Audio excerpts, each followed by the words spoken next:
個教授同埋兒科學系嘅主任，亦都係香港兒科學會嘅會長。佢今日嘅主題就係題目就係新生兒低血壓嘅治療。請。下一頁係。好多謝。係好多謝霍主席嘅介紹。更加多謝何鴻燊博士醫療拓展基金會嘅邀請，同埋阿禤先生嘅邀請。我本人感到非常非常嘅榮幸，再次可以嚟到澳門。因為我全部嘅幻燈，熄咗，唔好意思，熄咗。因為我全部幻燈片咧都係用英文嘅。咁啊，同埋咧，我嘅年齡都就嚟要去睇下大教授㗎啦。咁啲轉數就所以會慢少少。咁如果我用翻中文講咧，我諗大家個查歇咧就一定開唔成㗎啦。咁啊，所以咧就我都係用翻英文講比較快少少。啱啱個幻燈片熄咗。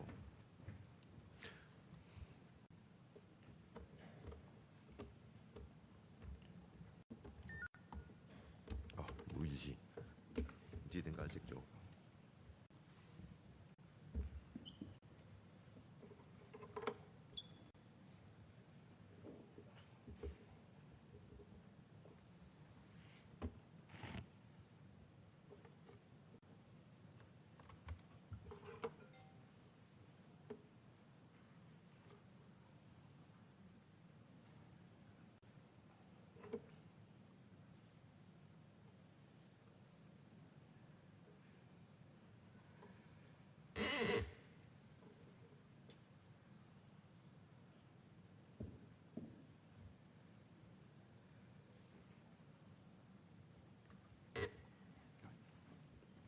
So, good afternoon, ladies and gentlemen.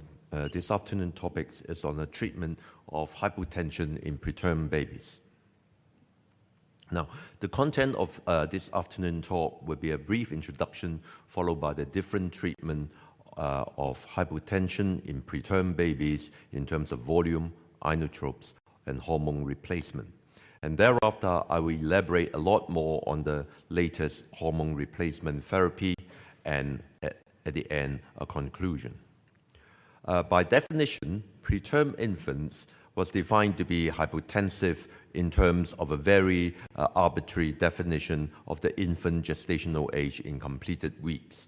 In effect, if you have a 26 weeks baby, the mean blood pressure will be 26 millimeters of mercury. Other people have used a centile chart. The problem about the centile chart is that the baby's blood pressure will gradually increase within the first few days of life. There are also other reference charts that could be used, but they are very clumsy and complicated. So at the end, we still use the first definition. Now, there are many mechanisms that the preterm babies can have low blood pressure, partly because they may have low blood volume, because they are very edematous, or the fluid goes into the lungs or to the skin, and they have a very large surface area, so they evaporate the body water very quickly. We take a lot of blood from the baby, and also there's a risk of hemorrhage, especially from the gut and from the brain. There are also another mechanism of myocardial depression because of birth asphyxia, and more importantly, there is hormonal deficiency, especially on the adrenal axis. We also use high pressure, positive pressure ventilation, in which case the heart will be compressed, and also the pulmonary circulation would also be compressed by the very high pressures. Other mechanisms involve hypothermia, infection. Everybody knows that infection will give rise to low blood pressure, cardiac problems, especially patent ductus arteriosus, and also a very important factor, vascular tone deficiency. And also the drug we use, like morphine, fentanyl, they all would drop your blood pressure. So essentially, there are three major mechanisms dropping the blood pressure: decreases the venous return, decreases stroke volume, inadequate tissue perfusion give rise to more hypoxia and acidemia, which give rise to a positive feedback loop. And the adverse outcome of hypotension, a lot of people have realized it and has been shown to have hypoechogenic parenchymal lesion. What it means is ischemia to a particular part of the brain, hemorrhage, and also dilatation of the ventricles. They've seen this complication in 53% of hypotensive newborns as compared to only 8% in normotensive newborns. Those are all preterm babies. With regard to the adverse outcome, there are a retrospective study being conducted recently, and those with hypotension are more likely to have delayed motor development, hearing loss, and also death. So the treatment for low blood pressure is either to give them back the volume, either with blood, crystalloid, colloid, use of inotrope or vasopressors, mainly dopamine, dobutamine, adrenaline, or in our specialty, we are now advocating also the use of hormonal replacement therapy with corticosteroids either in the form of hydrocortisone or dexamethasone. So first is to look at the question, what should we give first, inotrope first or volume expansion?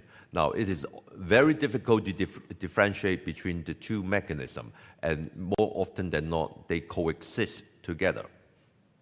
So in the first study, which is conducted in the early 90s, they tried to find out whether the use of plasma protein fraction as compared to dopamine to ask which is better. The problem about this randomized study is that all the babies were initially given 20 mils per kilogram of plasma protein fraction, in which case they are already given volume. But what they found is that a significant proportion of patients were resuscitated with PPF, and the study only demonstrated infants who subsequently developed hypotension are likely to have myocardial dysfunction and more likely to respond to dopamine. So it's not a very good study. Treatment of blood transfusion, some doctors like to treat the baby with blood transfusion. Unless the hematocrit is low or the hemoglobin is low, I don't think there is any point treating with blood on every occasion. And it will also increase your hepatic iron deposition. In a preterm baby, they will be transfused many, many times. Another study look at whether it's a volume, which is the important factor, or whether it's a protein load in the volume expander, which is important. And that's the reason why they compare 20% albumin with FFP and with 4.5% albumin. And the conclusion is that the volume infused rather than the albumin load is more important in keeping up the blood pressure. So volume rather than the protein. Also, in large studies comparing crystalloid-like albumin, colloid-like albumin with crystalloid-like normal saline to see which is better. This is an adult study, a meta-analysis study published in the BMJ, and what they found is that resuscitation with colloid, that means albumin, are associated with increased risk of mortality. 4 extra deaths per 1,000 patients, per 100 patients treated. So 4% extra death. Another study looking again with albumin and normal saline, more or less similar conclusions. In a subgroup analysis, they revealed that crystalloid resuscitation is associated with lower mortality. When we group every single subgroups of patients together, children as well as adults, again, it is the risk of death in the albumin-treated group was significantly higher than the crystalloid group. So albumin is worse than normal saline. And the overall percentage is that you can save 6 more patients using crystalloid, normal saline. So normal saline is cheaper and better. So the proposed mechanism is that it is because of the anticoagulant properties, because it inhibits platelet aggregations, and also the albumin may leak into the extravascular space, and also worsening the edema, giving rise to more hypotension.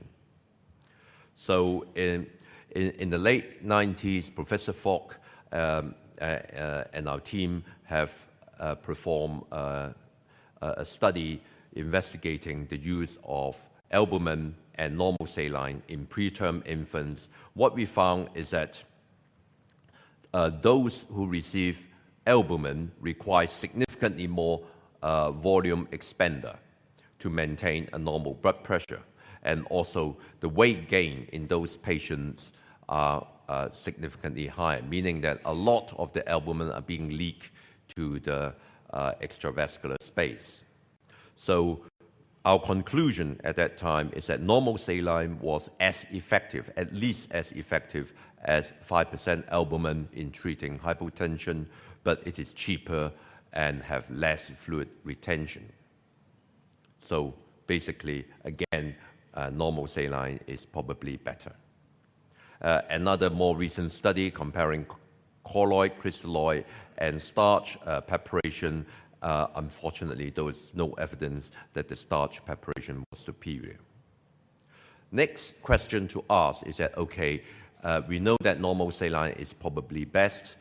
Next question is which inotropes or which vasopressors? Is it dopamine or is it dobutamine? In the late 80s, there's a case series study suggesting that probably dopamine is better than dobutamine, and you have to prescribe with a rate of 10 microgram per kilogram per minute before it is effective. The dose lesser than that is not as effective. So another randomized control study comparing dopamine and dobutamine, it suggested that dopamine had a significantly higher, can achieve a significantly higher median systolic blood pressure, 39 versus 34. Similar study, all 10 infants were successfully achieving the target range of blood pressure, whereas 6 of 10 infants failed in the dobutamine group. So again, dopamine is better in raising your blood pressure. Another study, more or less the same conclusion. The increase in mean arterial blood pressure was significantly higher in the dopamine group than in the dobutamine group. So from all the randomized control study, it points to a very major point, and it's that dopamine has been shown to be more effective than dobutamine in increasing the blood pressure in preterm infants. Another latest study, which is conducted in 2006, comparing low to moderate dose of dopamine versus adrenaline. And the conclusion, what they found, is that they are more or less as effective. Both treatments are effective, but those with adrenaline are associated with more transient side effects. The transient side effects are glycosuria and high blood sugar, which need the use of insulin. So much so for the conventional treatment. Very special to the preterm baby is the hypothalamic pituitary adrenal axis, because this axis undergo a very dynamic change during fetal development and also after birth. They exhibit a remarkable transformation in size, morphology, and function in the first few weeks of life. So normal development of this hormonal axis is essential for three functions. First is a regulation of intrauterine homeostasis for the fetus, influence the timing of delivery, and also maturation of vital organ system, including the lungs and the brain. So this is a very complicated diagram, but what it means is that it demonstrates the three factors that I mentioned. It's responsible for maturation of the organs, and through a lot of negative and positive feedback mechanism, it controls the homeostasis or the blood pressure in the fetus, and also in conjunction with the placenta, it will control childbirth, the timing of childbirth. So far, there is no major evidence to suggest that clinical adrenocortical insufficiency in term babies exists, despite the dramatic remodeling. Having said that, there are some literature that's saying that they are still not as good in controlling the blood pressure in the first few days of life, even in term babies who is ill. But ill and extremely preterm infants, especially those less than 1 kilogram, have decreased ability to produce adequate amount of corticosteroids. There are many studies which support this evidence. When we look at the steroid precursors, they are markedly raised, and there is a low end product of cortisol, indicating that the adrenal enzyme system is not matured. Another study, again, 7 times, 18 times, 8 times increase in intermediate metabolites, whereas the cortisol level, which is the target hormone, is very low, suggesting that there is a 11-beta hydroxylase deficiency. Similar study by the Americans, again reviewing exactly the same results. So in animal study, we also seen that there is significant increase in mean arterial blood pressure during cortisol infusion in preterm sheep fetuses. There's also an association with a significant improvement in cardiovascular function a few hours after hydrocortisone replacement in those primates. So there are evidence in animals. How about in human?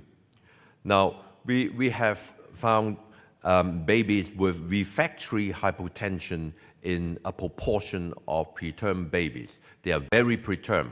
They're less than 28 weeks usually, or even more so, less than 26 weeks, extremely low birth weight, less than 1 kilo. They have severe hypotension occur within the first few days of life.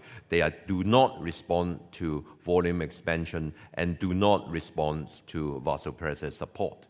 The blood pressure will remain extremely low, but readily responds to systemic corticosteroids, and we were suspected to have adrenal cortisol insufficiency. In fact, we have demonstrated in a series of studies, which I have not mentioned here, that they have intact pituitary function, but adrenal glands enzymes were deficient or inadequate.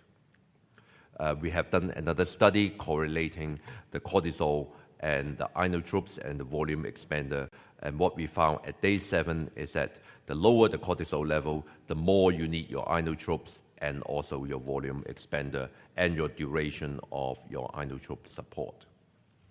Multivariate analysis further suggested that cortisol remains significantly associated with the blood pressure and the duration of vessel support. We have also studied with an HCRH test in preterm babies. Those are normal babies which do not require inotropes, and those are the ones with low blood pressure, and you can see that the cortisol level were much lower in the hypotensive group. Now, with regard to treatment, this is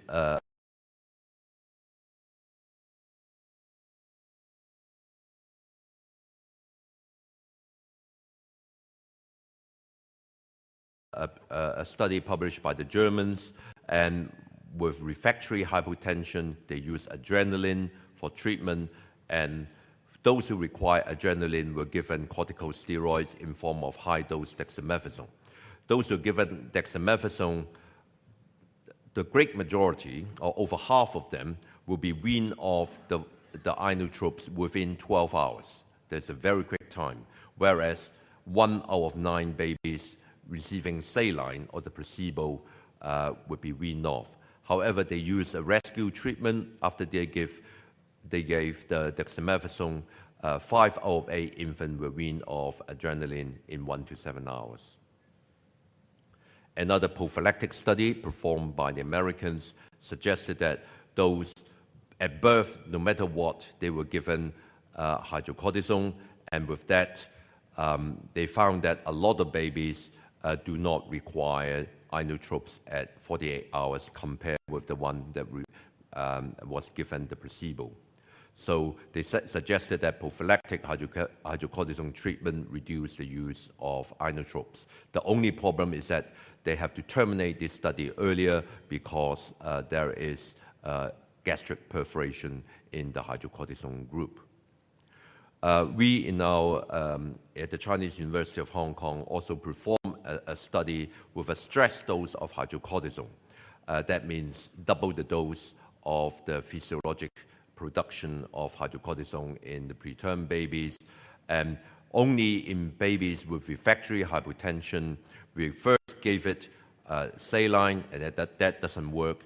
And we gave them dopamine, 10 mites per kilo per minute, and still doesn't work. We randomized into hydrocortisone group and the placebo group. And what we found is that the vasopressor were weaned off after 72 hours in almost 80% of babies given hydrocortisone, whereas only about 33% weaned off in the placebo group. Also, the duration of inotropic support is much shorter, and also the use of a second vasopressor is much less, and also the amount is much less, etc.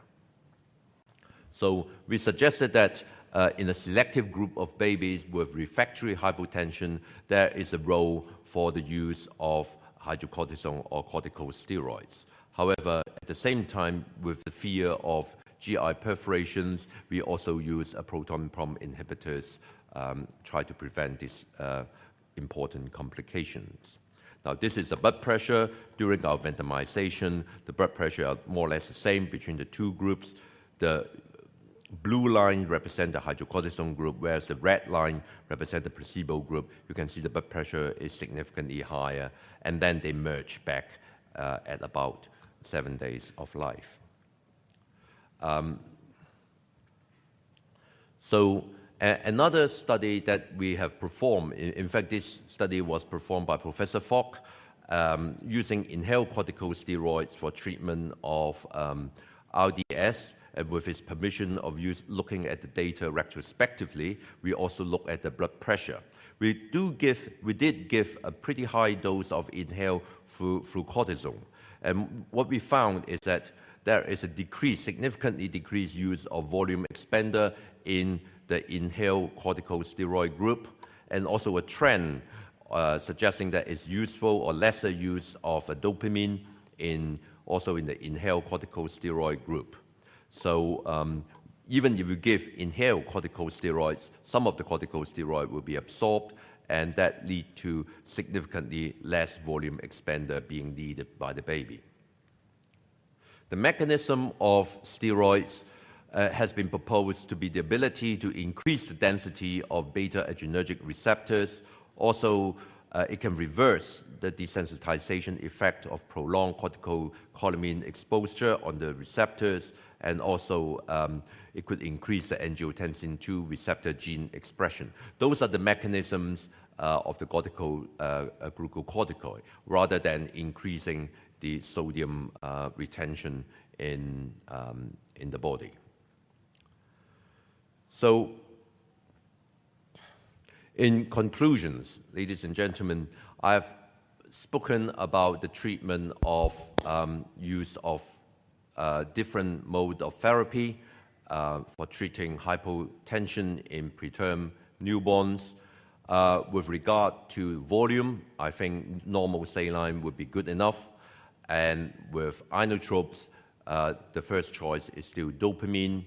And if everything fails, then it is worth a short course of corticosteroids in those patients with really, really low blood pressure and did not respond to either method of treatment. Thank you.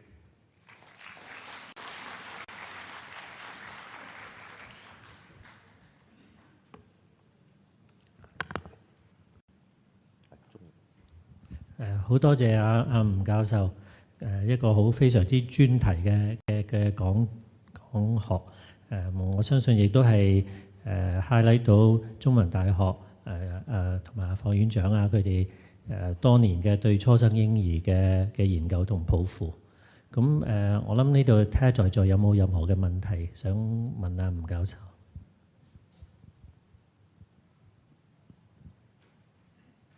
或者吳教授，你可唔可以先解釋？因為我諗大部分喺度嘅人都未必係喺深切治療，即係初生嬰兒深切治療部工作過。咁點樣係喺呢啲咁細嘅 BB 度，我哋可以準確去量度住佢哋嘅血壓，等可以跟進你嘅治療咧？係呢個係好好嘅問題。我哋深切治療部咧，其實呢啲咁早產嘅 BB 咧，我哋每人咧都會有一個導管擺咗落去個動脈嗰度嘅。咁其實每秒鐘我哋都係睇住嗰個血壓嘅情況。咁而我哋用嘅血壓咧，就係個 mean arterial blood pressure。我哋唔係睇最高嗰個，亦都唔係睇最低嗰個，係睇中間嗰個。咁通常嗰個都好準，因為嗰個都係跟住嗰個高systolic 同埋 diastolic 嗰個走嘅。其實咧呢個就最準確嘅方法嚟嘅。但係有啲副主席就會問如果有啲擺唔到呢啲咁嘅導管嗰啲又點算咧？咁樣其實擺唔到導管嗰啲咧，就其實而家咧我哋用嗰啲自動嘅血壓計咧，嗰啲 Dynamap 啊嗰啲咧，都有啲係專係為初生嬰兒做嘅。雖然就冇咁準，佢哋咧就會嘗試就係度得高咗少少嘅，大約10% 咁左右。但係而家啲科技越嚟越好咧，其實咧就應該係都好準確㗎啦。即係嗰啲量度，同埋最重要咧都係大家都知道度血壓都係嗰個 cuff 嘅問題咧，個 cuff size 一定要好準至得，因為要好適合至得。如果太細或者係太大咧，都會令到個血壓高或者係會低嘅。係。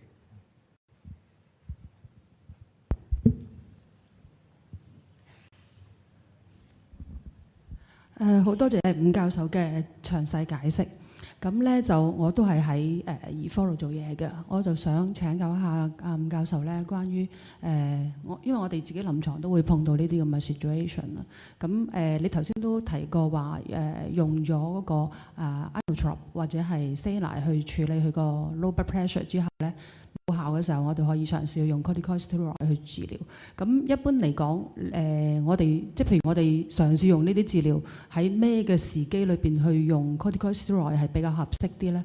同埋咧，我哋需唔需要去 check 一 check 佢嗰個adrenaline 唔係adrenal gland 嗰個係啦，check 唔 check 佢嗰啲咁嘅 level 係咪 suitable 去用呢個 corticosteroid 咁樣咧？係呢兩個問題都問得非常之好，因為呢兩個問題都困擾我哋好耐，即係去到邊個地步我哋至適合用呢個 corticosteroid 啦。因為喺早產 BB 用 corticosteroid 咧，有個最唔好處咧，就係令到兩樣嘅唔好處。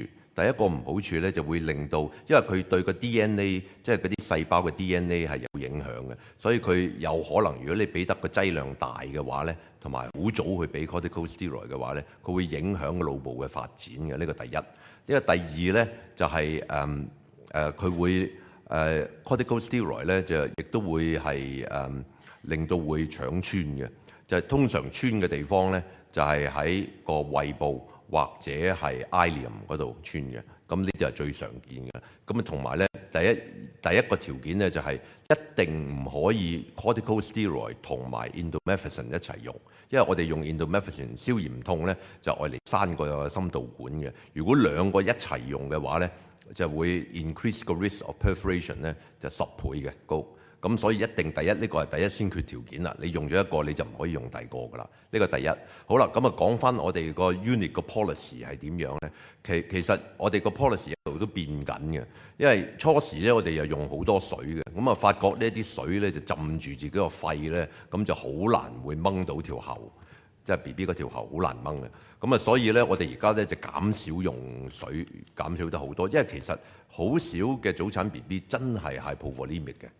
咁就所以我哋而家係用2劑水嘅啫，10 ml per kilo 一劑，睇佢得唔得？如果再唔得，用多一劑。如果個 blood pressure 都仲唔升嘅話咧，咁我哋就開始去 start 嗰啲 dopamine 嘅啦。咁啊 dopamine 其實我哋用到個劑量都好高嘅，用到20 米 per kilo per minute。咁如果唔得嘅話咧，就再加多隻 dobutamine 落去啦。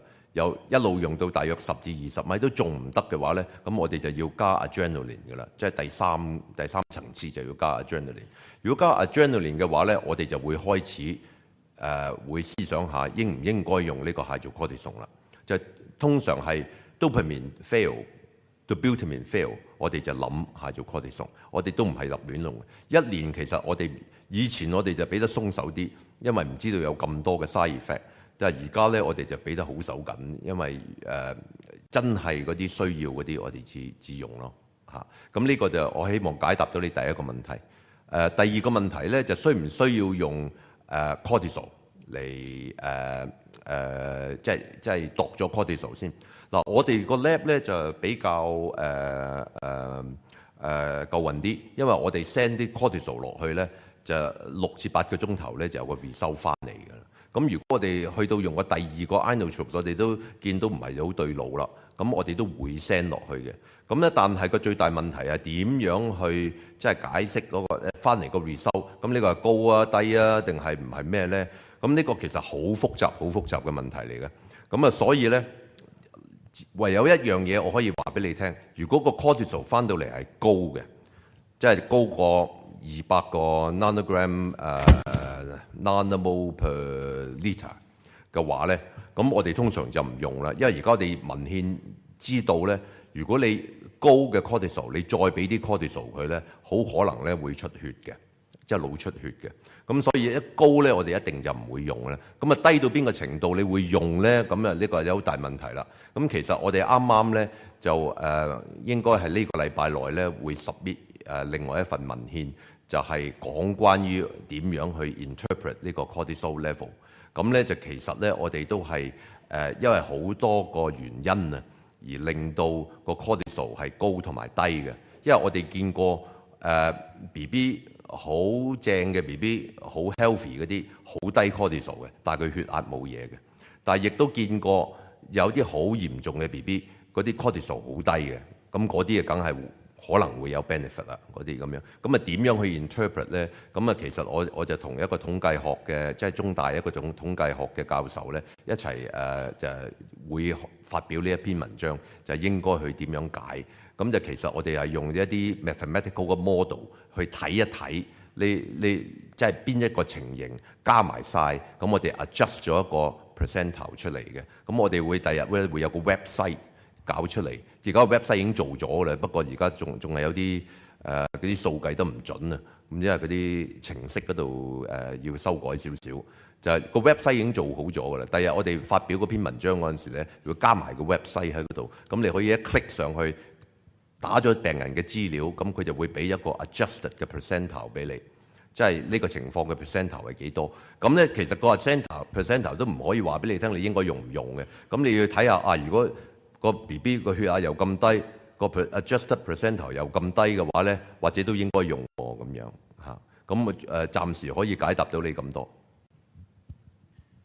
請問仲有冇其他問題咧 ？OK， 如果冇嘅，我哋再次用掌聲多謝阿吳教授。